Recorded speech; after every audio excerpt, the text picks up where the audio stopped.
Hello and welcome to this week's episode of Dadas Show, coming to you from Faraja Cancer Support Trust here in Nairobi. I'm your host, Ashiko Mbune. As our name suggests, Dadas Show aspires to promote the spirit of sisterhood and solidarity amongst the women of Kenya. And we do this by creating an open and a safe platform for women to discuss any and all issues pertaining to their health and well-being, their lifestyle, their careers, their families, among other topics. We also take pride in having the conversations that matter, not only to women, but to society at large. In this second part of our two-part cancer awareness series, we turn the spotlight to a condition that is rare and misunderstood. That is gestational trophoblastic neoplasia. This is a cancer that often occurs after pregnancy. And for most women, the diagnosis comes as a major shock, not only to their body, but to their heart and mind. On this episode of Dada's Show, we are joined by a survivor who has walked this difficult path and has gotten hope beyond the diagnosis. We are also joined by a medical expert who will help us understand what GTN is, why awareness is so important, and how early detection can mean the difference between despair and recovery. This is a journey of strength, resilience, and of course the power of knowledge. And a reminder that every cancer, regardless of how rare it is, deserves our voice and our attention. As always, we welcome you at home to keep this conversation going on all our social media pages at KBC Channel 1. You can also reach us at Dada Show KBC on Facebook and myself at Ashiko the host across all social media platforms. Remember to leave us a comment, your opinion, your thoughts on this and any other conversation that we may have. Remember to like, follow, and as always, subscribe. Before we get into today's conversation, let's take a look at the following feature. Pregnancy is often a time of hope, a season filled with dreams, anticipation, and new beginnings. But for a small number of women, this journey takes an unexpected and frightening turn. It begins with symptoms that are easy to dismiss: unusual bleeding, persistent nausea, or uterus growing faster than expected. Signs that could easily be mistaken for complications of a normal pregnancy. But behind these symptoms lies a rare condition: gestational trophoblastic neoplasia, or GTN, a group of pregnancy-related cancers that many have never heard of. GTN develops from the cells that normally form the placenta, the connection between a mother and an unborn child. For reasons not fully understood, these cells can grow abnormally, forming a tumor. And it can happen after any pregnancy event, a full-term delivery, a miscarriage, an ectopic pregnancy, or even a molar pregnancy. Because the condition is so rare, many women only discover it when complications arise, or when routine checkups reveal hormone levels that are not quite right. Doctors explain that GTN is more common than most people realize, not because it affects many, but because awareness remains painfully low. This lack of knowledge means that many women ignore the early signs or dismiss this as normal post-pregnancy changes. Yet, experts emphasize that GTN is highly treatable and in many cases curable when detected early. Beyond the physical impact, GTN carries a heavy emotional burden. For many women, the diagnosis comes at a vulnerable moment, often soon after pregnancy, loss, or childbirth. Feelings of confusion, fear, and grief collide. While GTN is rare, its impact is real.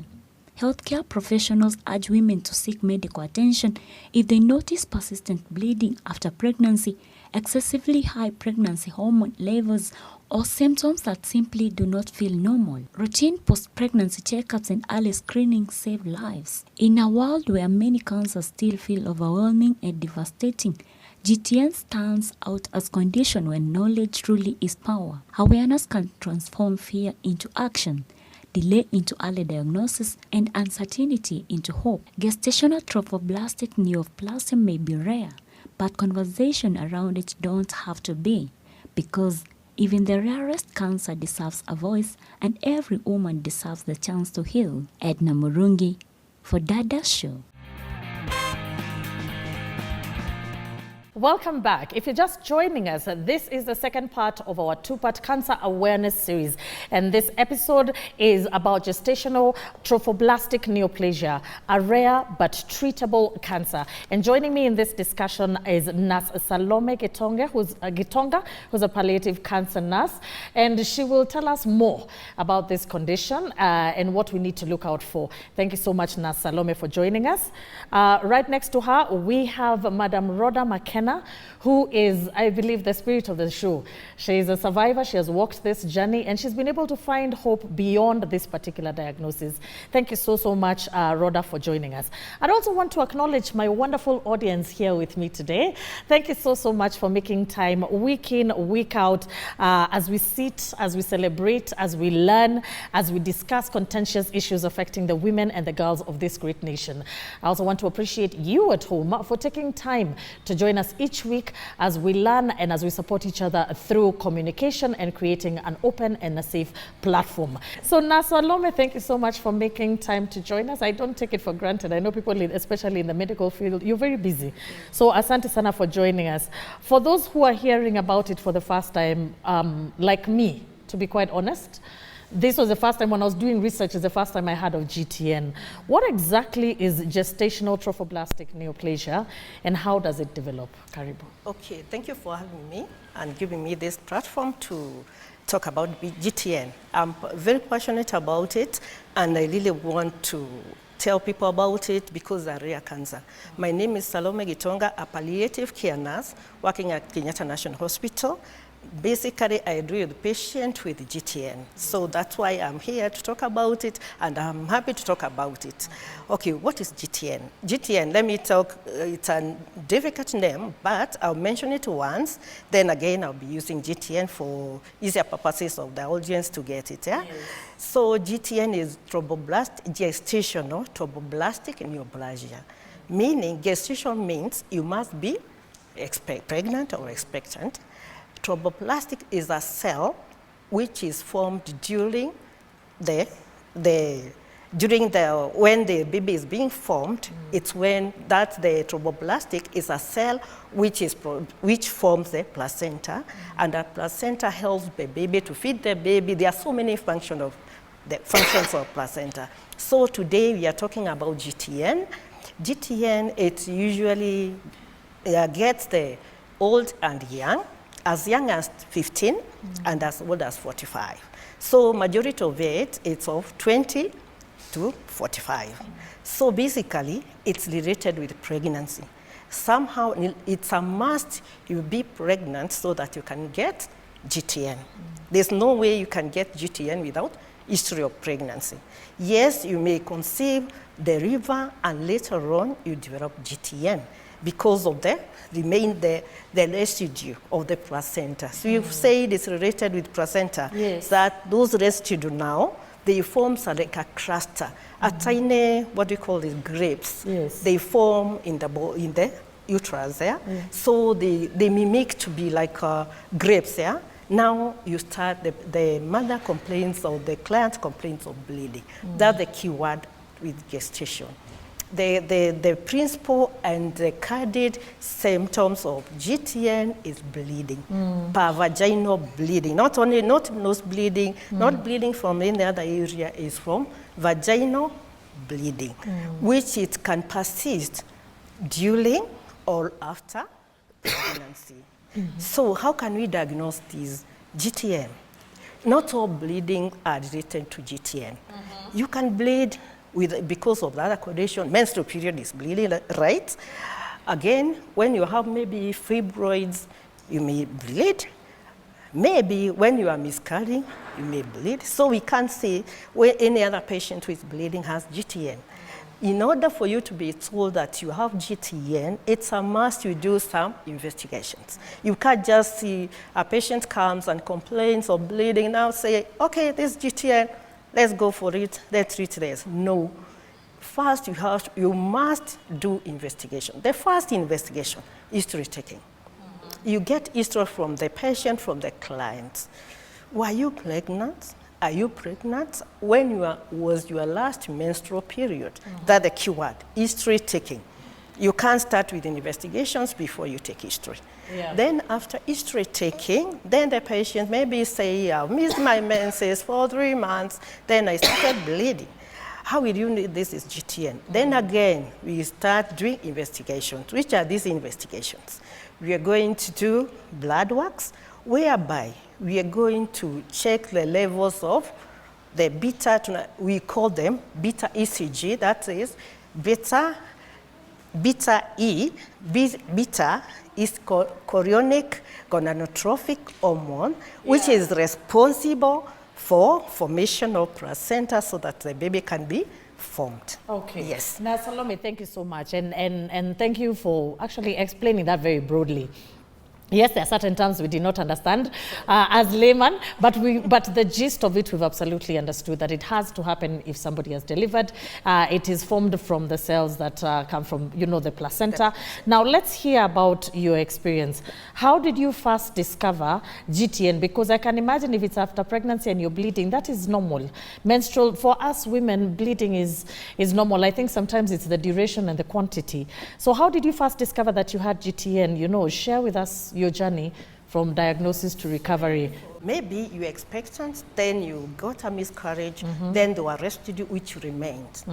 So you can't say it can occur during or after. During or after? After, yeah. Okay, thank you so much for that. Yes. Thank you for the clarification, Na Salome. So let's carry on with the question. How did you discover, and what was your journey like from the beginning? Thanks so much for the invite. My name is Roda McKenna, a GTN cancer survivor. My first time to know, I didn't know I have cancer, but I kept on bleeding. I started bleeding. I thought it was the normal monthly period, but it kept on coming. Once, after 3 days, it stops, and the flow was not flowing as normal. It used to be spotting like ashes and like grapes. At times it's dark, light blunt. Now I kept on ignoring it like 2 months, 3 months. That time even I didn't used to put on bright trousers, because any time it used to flow dark blood. Okay, so I kept on ignoring it. I kept on looking forward, it's going. But one day I called a friend. It's like, hey, I'm sporting. What did you do? There's a time you told me you were sporting. She told me, don't worry. Let's ignore it. It's menopause. And it's ending anytime soon. So I kept on looking forward to the end of menopause. But it kept on persisting. One day when I was at church, but I was growing big. One day when I was at church, I looked at myself. It's like, am I pregnant? But no, there are no symptoms. So the following week, I went back on my duties Monday, Tuesday, Wednesday. One day on Friday, I was like, no, I think things are not okay. I went to a clinic in town to see a gyna. Villa 2 just walk in. The guy was not there. So she has gone for lunch. I sat down, I waited. When I explained to her, she listened and she told me, your problem needs some tests, but we don't have ultrasound, but we don't have the machines. Can I send you somewhere? So she referred me to a clinic at Upper Hill. I went, I explained to the doctor. The doctor told me, no, you have to do ultrasound. Yeah. When the doctor started doing it, he looked at me, then he left the machine here, he walked out and came back with another doctor. Now I was like, the doctor, is things okay? He told me, there's something you're seeing in your uterus, but if you have what you're seeing, I think we need to take some samples and take them to the lab. Yes. He told me that we have to do it immediately, like today. Consultation was 3,000. I didn't have money that day. I told him, can I come on Monday? He told me, yeah, you can. So I went back home on Monday. I went back with money. I was told it was 10,000. I went through the process. But this ignorance, But he told me to take the samples to the lab, we have to take it to Kenyatta Hospital. That's why they have good machines, and it's 2,500. So he didn't tell me to come with 2,500. So I had current 10,000. The exact amount. So I went to, now I'm like, the doctor has done it. He opened the uterus and there was a lot of blood. The blood was flowing. So even he had to call nurses to give me injection to stop the bleeding. He told me, Madam, your uterus is full of blood. So after that, I went home. I thought, it will go. I kept on looking forward to clear.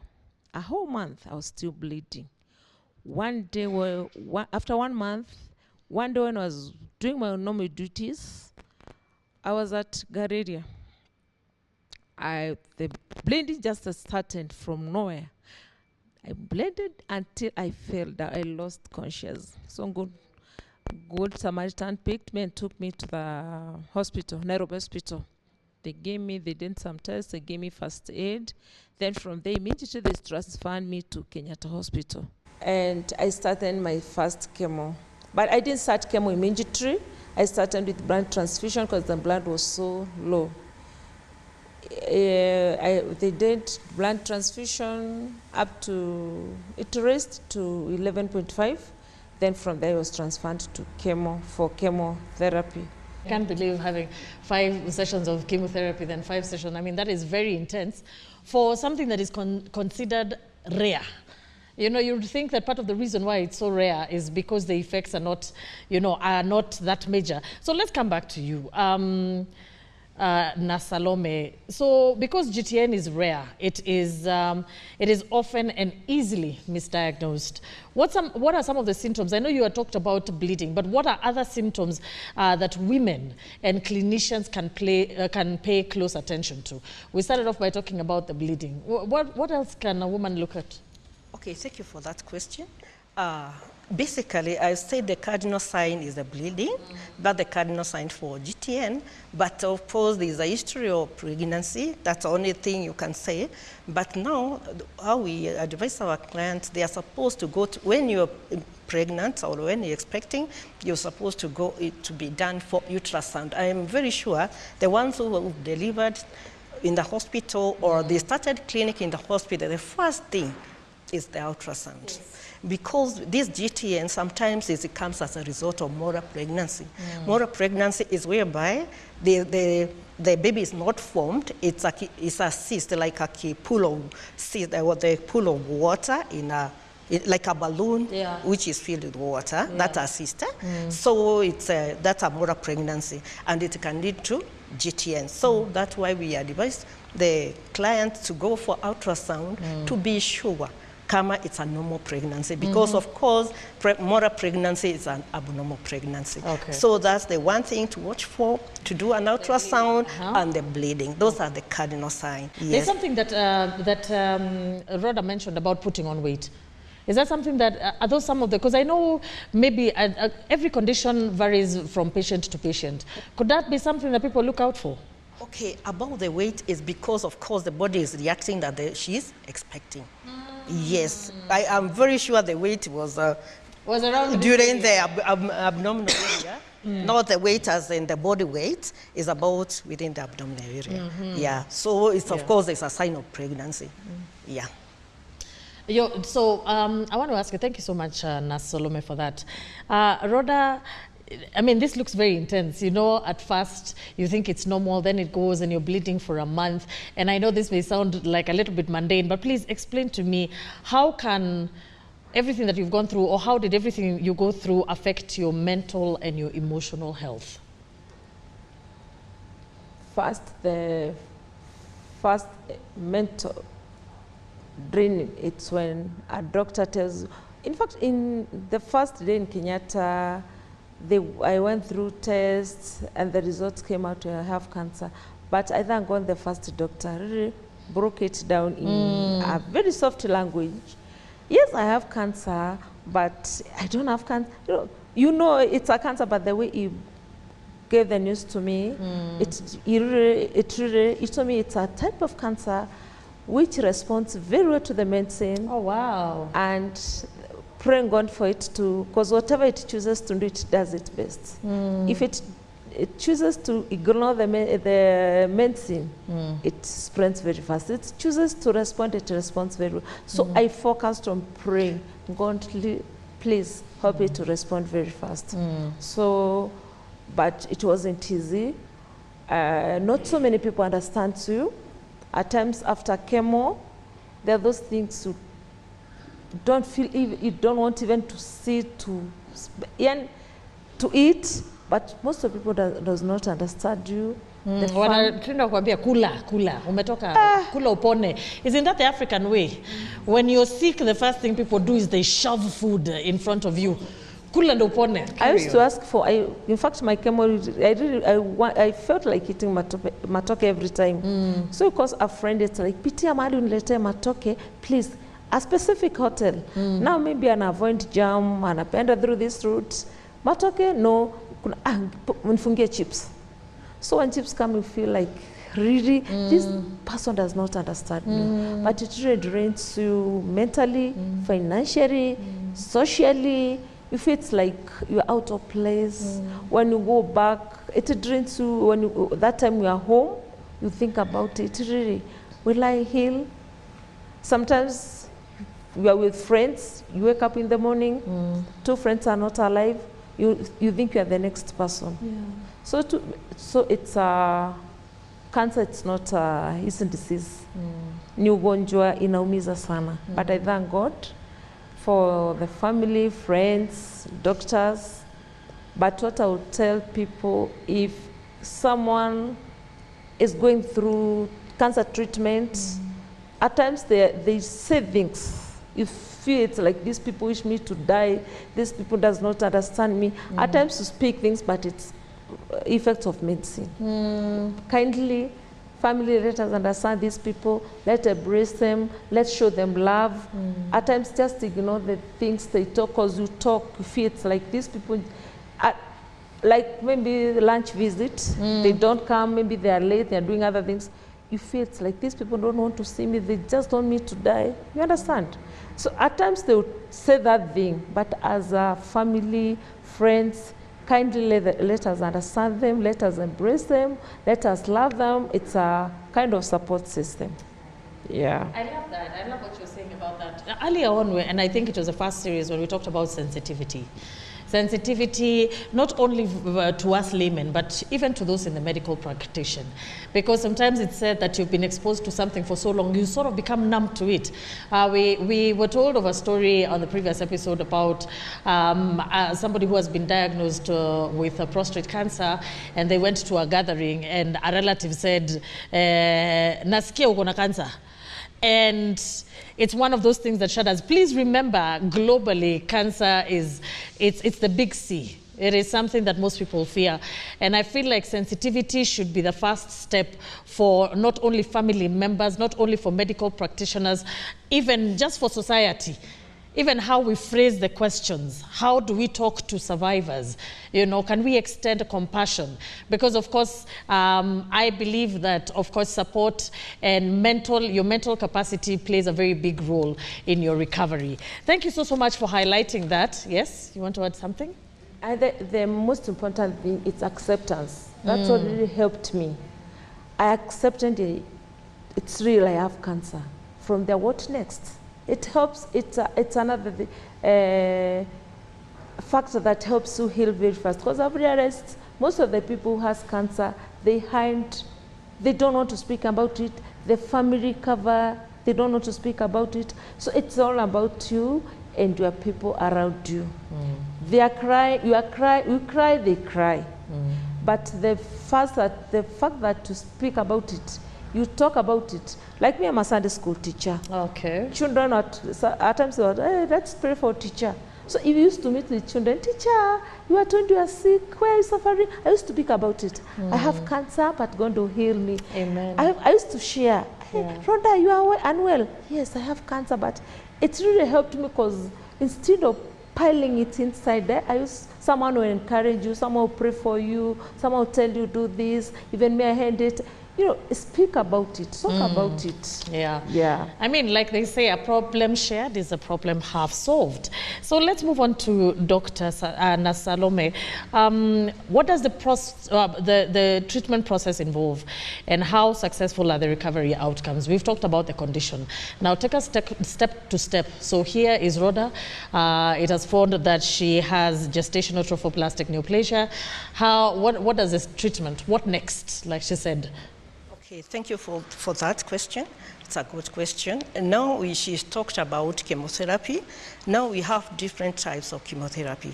These are combined and single agents. For our case, it was single agents. So she used to do day 1 to day 5. She breaks for 5 days again. She comes the following, we do blood works, then we start another one. Now there's another stage. We usually classify GTN into 2, we grade them twice. Okay. There's low risk and high risk. Low risk means the disease burden is not as much. There's a way we grade it according to maybe whether you've ever had another molar pregnancy or you have history of bleeding again, or whatever the gestation you are in. There's a way we grade it. So low risk goes up to 5. We grade from 1 to 5. That's low risk. Then again, there's high risk. High risk means from 6 and above. It can go, even we have an ultra risk, high risk, whereby it has gone from the original place, it has spread to the chest, it has spread to the brain. Yeah, if at all is not attended to, it can be fatal. But the good news is it's curable when it's detected early and when we follow the treatment. So we usually have single agents and combined agents. Maybe the next question, maybe you'll ask, how many cycles? Yes, carry on. Yes, with the GTN, we don't count cycles. You remember I talked about beta ECG, the hormone we usually measure in the blood to show that whether it's going down. It should lead to negative. If at all you are not pregnant, it should be negative. But if at all is not negative, it's above 5, that shows either you are pregnant, or you have GTN.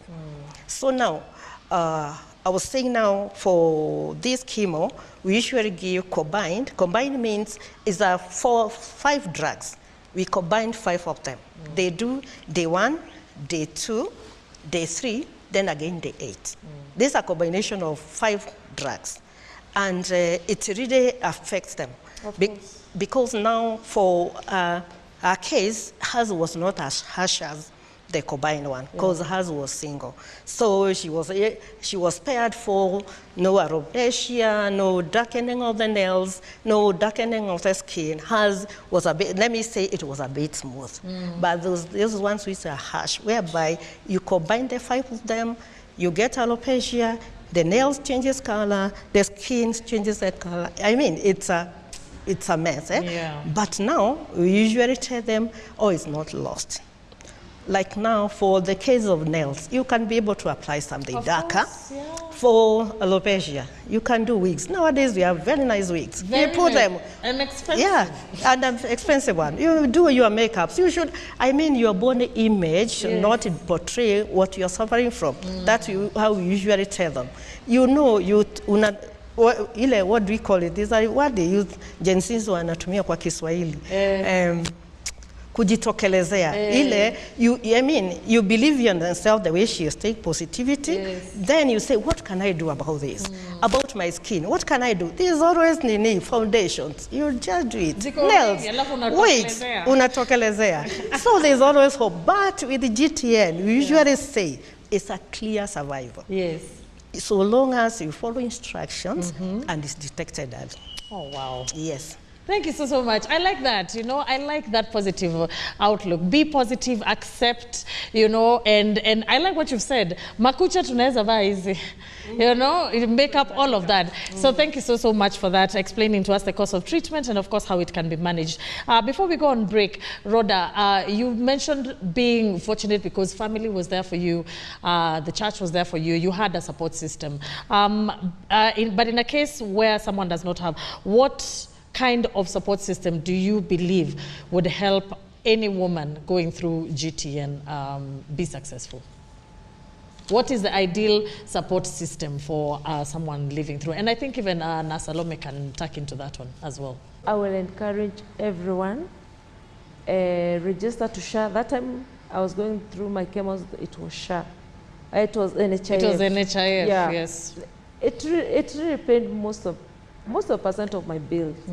And what I will tell, like us in Kenyatta, we started a support group. After what we went through after the treatment, we came together as GTN patients.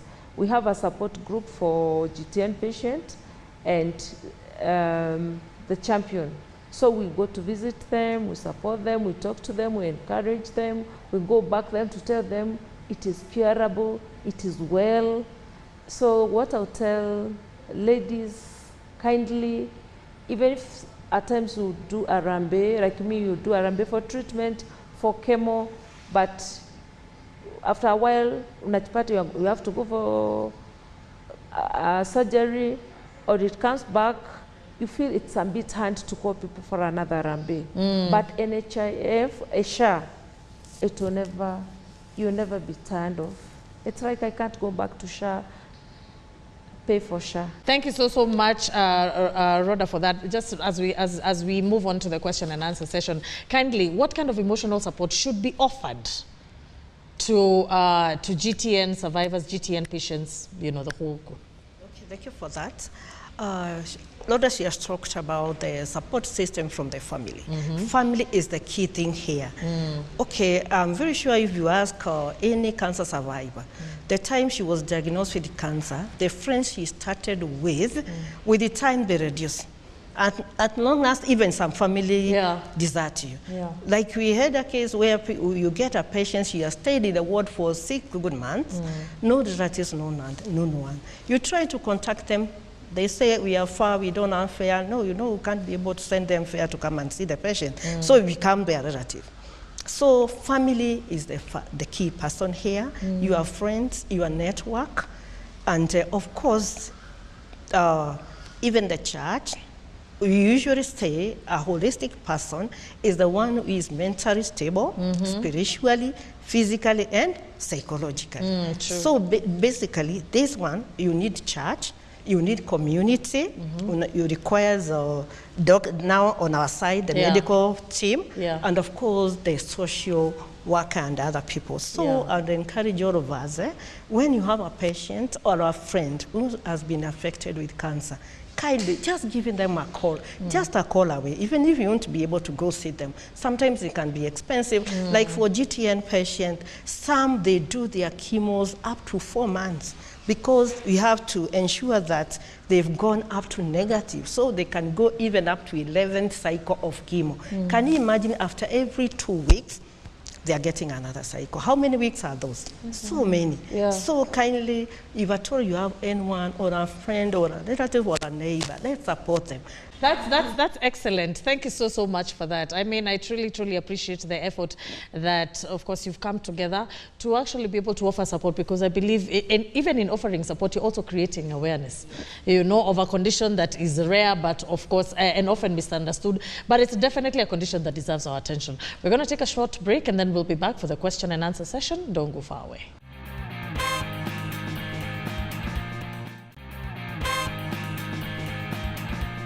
Welcome back. If you're just joining us, this is Dada's show, and our conversation today is from our two-part series on cancer awareness about gestational trophoblastic neoplasia, which is a rare but curable form of cancer. So this is time for our question and answer session, where our wonderful and interactive audience gets an opportunity to give us share with us their thoughts, feedback, questions to the panel, and just the overall feel about today's conversation. So to start us off, we have Monica. Karibu sana, Monica. Thank you very much, Ashiko, and your beautiful panel. My name is Monica, and I have a question to Nasalome. Thank you for educating us. I think I'm hearing this for the first time, and it is quite educative. I've been coming from a very rural place where cancer is rampant now. My question is, what kind of awareness the medical practitioners doing to educate the people, especially in the rural areas, women who are going through this and maybe they don't know. Perhaps they are misdiagnosing it with the fibroids and prolonged period or even premenopausal issues. So what are you doing to make sure that they get awareness, especially now that the cancer is curable? Thank you. Thank you, Monica, for that good question. That shows that you've understood what is GTN, and of course, sensitization starts with us who are here now. That's why today we are here in KBC plus Faraja Center, so that we can ensure that everyone knows what is GTN. You've asked what we've done to the mashinani person down there about the GTN. Okay, for now, we started our support group, and our patients come from all over the country. So we really empower our patients. We usually celebrate them after finishing the course of the chemo. So we usually tell them, we have a t-shirt whereby they put on that the GTN is curable and we are warriors. So now we tell them, when you go to Mashinani, wherever you go to the church, to the community, just tell them about GTN. You don't need to go into greater details of what is GTN. Know that if at all you have any abnormal bleeding, or you've been pregnant and you started bleeding, it's always good to go to the hospital. And of course, this one, all medical personnel, especially nurses and doctors, clinicians, they are taught about GTN, so they are aware. So we really sensitize people to know about it and also to talk about it, because most of people, they don't know it. Even me, before I came to Kenyatta, actually, yes, I went through the school and what have you, but GTN, it was a rare condition. I just knew about molar pregnancy, not beyond there. But now, after interacting with KNH and seeing the patient, that's how I've come to learn about GTN, and that's why we started the GTN support group, so that we can be able to amplify this condition about GTN. And of course, we are working with the Kenyatta National Hospital to ensure that we will be able to synthesize everyone. That's where we are as per now, and of course, through KBC, they'll be able to support us through this. Thank you so much. I really truly appreciate the support group, because here we are dealing with peer-to-peer. You know, I am sure wherever Roda goes, she talks about it. I'm sure everybody who is here is going to be our GTN ambassador. You know, go forth and sensitize. If there's a sister, if there's a mother, if there's a colleague who's talking about excessive bleeding, you know, maybe you should tell them, perhaps consider. I like your comparison, because most of the time, if you're bleeding too heavily, unaambiwa ni fibroids. Unajua, and you can turn, and that is why it's one of the most misdiagnosed conditions. Our next question, I believe, is from Dina. Dina, karibu sana. Thank you very much. I'm hearing for the first time about GTN, but my question is, once somebody has been diagnosed with this type of cancer and treated, is it possible for this person to conceive again? And what are the consequences of getting pregnant after this? And what are the consequences? Is it safe? Let me say, is it safe for them to be pregnant, to get pregnant again? Okay. Thank you so much. Carry on. Okay. Good question. Okay, yeah, it's possible for someone to get pregnant again, but we usually advise them to use family planning for 1 year. You must be followed in the clinic after treatment. During treatment and after treatment, you're supposed to stay for 1 year until you're given clean bill of health by the doctor that you can go ahead and get pregnant. But of course, you have to rest for 1 year. After treatment, that is, 1 year, then the doctor will tell you, now you can proceed. We have testimonies, the ones who have given birth even after chemo. You have them. In our support group, they usually come with their babies, we celebrate. Yeah, that's what I was going to ask. I mean, what is the possibility of conceiving after chemo? Yeah, they do conceive. We've witnessed, not theory. They usually come with their babies, we celebrate, they're there. Wow. But of course, you have to adhere to the treatment and the follow-up. Okay. Thank you so much, Dina. I hope your question has been answered. And then our next question is from Lois. Thank you very much. I'd like to ask this, and I'm really grateful for this insight. This is something which I didn't know about. Just a question to Roda. Please, can you tell us when exactly did this start happening to you? Was it before the pregnancy or after the pregnancy? And then you say you were bleeding, so I was wondering if it was before or after. so that I can, if we are telling somebody about it, if someone is pregnant, we can tell them, have this checked. Yes. The second question is to Salome. You say this is treatable by chemotherapy. Most cancers, okay, this is a rare cancer, but most cancers they are treated by chemotherapy and maybe radio. Does one have to go for radiotherapy in this case? That is all I wanted to ask. Thanks so much, Rex, for the question. It's a good question. Me, I didn't know I was pregnant, honestly. So when I'm bleeding, I couldn't relate it with pregnancy. So that's why I was calling my friend to ask her, what did you do when you went spotting? She told me it's what do you call it? It's menopause. So I kept on looking. She told me even it started at 50. So I have never related it with pregnancy. Even when I went to the hospital, the doctor didn't tell me I was pregnant. He told me that your placenta is growing. There's a growth in your placenta. So I came to know maybe it was a pregnancy-related problem when I was doing my chemos. Okay. I think I also have an additional question to that. So how far, I think we need a little bit of clarification because Salome did mention that you cannot get GTN before pregnancy. So pregnancy has to have occurred, okay? How long after pregnancy, how long after delivery, actually I think the poignant word should be delivery, how long after delivery should someone start becoming a little bit wary of the bleeding? Because like you said, there is a bleeding that happens after you deliver and it goes on and it's a little bit irregular for a while. So are we talking 2 months? Are we talking 3 months? Are we talking a year? So how long after delivery and there's bleeding should someone now say, okay, this is a cause for alarm? Thank you for that question. I think we don't have a specific time after delivery, but we usually after delivery, we usually have the episode of low here, they go changing their color, then to clear, then it stops. Yes. But now, after stopping, after that, maybe you start bleeding again. Then that's when you should be concerned to go back to the hospital. You see, it's not well here. I had already finished the cycle of the low here, it has turned red, then clear.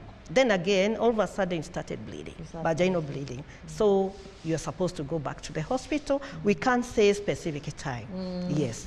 Okay. And also, Lois asked about whether we do chemotherapy and radiotherapy. Correct. For GTN, we only do chemotherapy. So it doesn't go to the extent of radiotherapy. But for persistent GTN, we do surgery. That is removal of the uterus, hysterectomy. But for radiotherapy, unless if the patient is bleeding excessively, whereby the chemo is unable to achieve to stop the bleeding. So we go for radiotherapy, just maybe 2 sessions, just to rescue. But it's not a routine that we do chemo, after chemo we do radio. So it's only chemotherapy.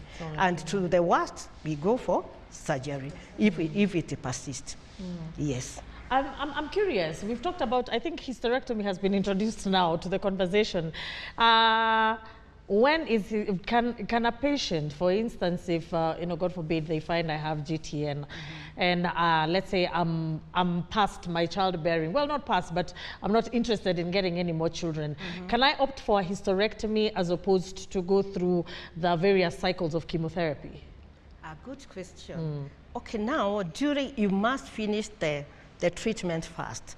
Like for the case of Roda, she talked about she went through the chemotherapy, she turned negative, then again she came in for surgery.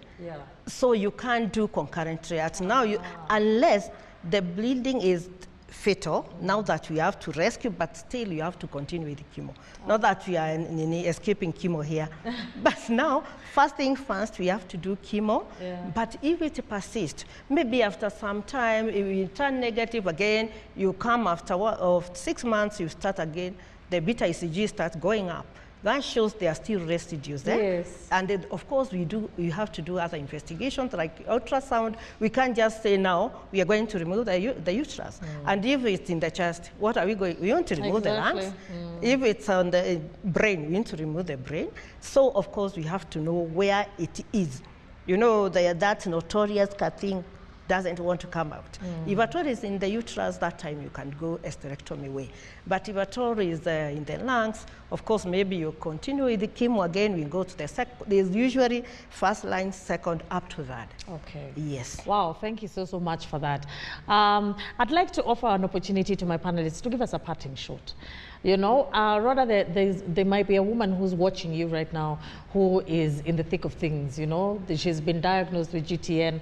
Maybe she's at whatever stage. What are the words of encouragement that you'd want this particular woman to hear from you as somebody who has been able to walk the journey, and here you are with us? Thanks for the question. My encouragement to women and ladies who are going through this journey. I know there's so many who are in treatment, there's so many who have gone through it. I'll tell you, it's a curable type of cancer. It's just stick to the medication, because along the way there are those who quit the medication. But stick to medication, because I know, like when I was going for that 1 week holiday, you find there are so many doctors along the way. They'll tell you, they'll tell you to stop chemotherapy, you go for herbals. So herbals and chemo, they don't get along. So stick to the doctor's instruction, follow up your treatment until the end. Okay. And it's very curable, and come out. If you're bleeding, don't hide, come out. Go for checking, go for screening, so that they'll tell you where the problem is. Okay. Another encouragement I'll tell the society, kindly after the treatment, you find the society walks away, you are done. But that's when it hits you. That's when you remember, oh, I was sick. That's when the depression hits. The depression hits there. So after that, kindly check on these people. After the treatment, talk to them, take them for counseling, because after the treatment, that's when it comes back to you. I was sick, I had cancer. Is it coming back? In case of anything small, it triggers you. Yeah. Thanks so much. Thank you so much. That's an aspect that we really hadn't thought about. Most of the time when someone is healing, you just forget about it. Amepona, wachana nae. But I can imagine the anxiety. Your life was also disrupted for a number of times. So maybe employment is an issue, friends are an issue. So now you're trying to reintegrate yourself into normalcy. Thank you so much for highlighting that. Let's move on to you, Nasalome. Nasalome, you're in a position, you've been in this field for a while. Briefly, what kind of interventions would you like to see in the space of GTN moving forward? Okay, thank you for that good question. Actually, the beauty with the GTN is curable, clear, you call it clear survival. You know, the other cancers, maybe you silent them, but this one is a clear survival. So we are asking the government, through, of course, the advocacy, through the media, through Faraja Cancer Center, let's ensure that we create awareness about GTN. It's a curable disease.